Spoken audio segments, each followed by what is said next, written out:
Alright, remember this week we've got two tips coming your way. First one, we're going to talk a little bit about chipping and how to chip on our greens now that they're a little bit softer.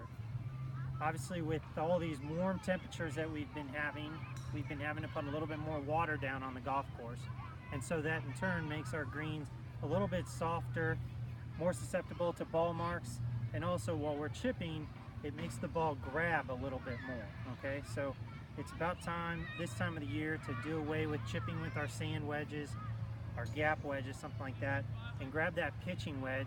Get that ball in the middle of your stance with the pitching wedge and let that ball roll out. If we use that sand wedge and hit down on it, when we it's going to start checking, and that starts to get to be very hard to control as we go to longer shots and shorter shots and try to adjust our swings. So we'll try to stick with just this pitching wedge, or you can even use a lower lofted club. Some players might use a 9-iron or an 8-iron to hit this shot. So I'm going to set up with a pitching wedge, keep that ball in the middle of my stance, stand a little closer to it so I'm a little bit more upright, and then make a swing pretty similar to a putting stroke, but maybe with a little more relaxed wrist and a little hinge in my wrist. Not a huge hinge, but just a little bit more relaxed wrist. So this ball will get onto the green and start rolling a little bit better. So we'll roll out and play a little bit more like a putt.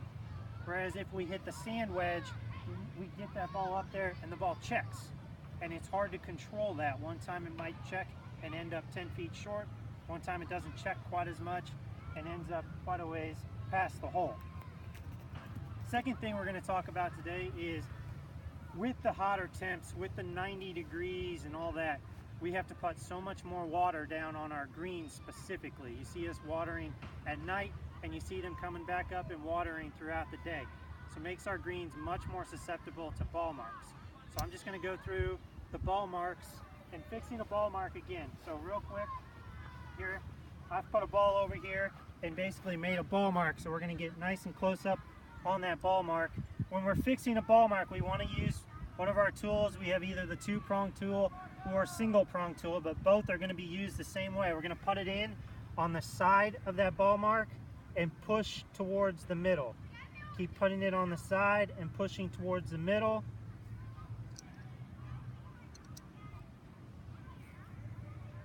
Until that mark is nice and flat.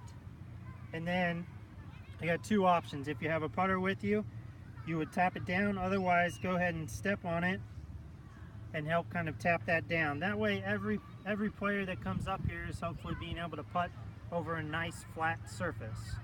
Quick tip, if a ball mark is fixed incorrectly, meaning if we go in and lift that grass up, it takes about 4 weeks for that ball mark to get back to where it's normal. If a ball mark is not fixed at all, it takes 2 to 3 weeks for the ball mark to grow back in and be flat and normal. If a ball mark is fixed properly, it can take as little as 4 days for that ball mark to be back to normal. So please help us out, fix those ball marks.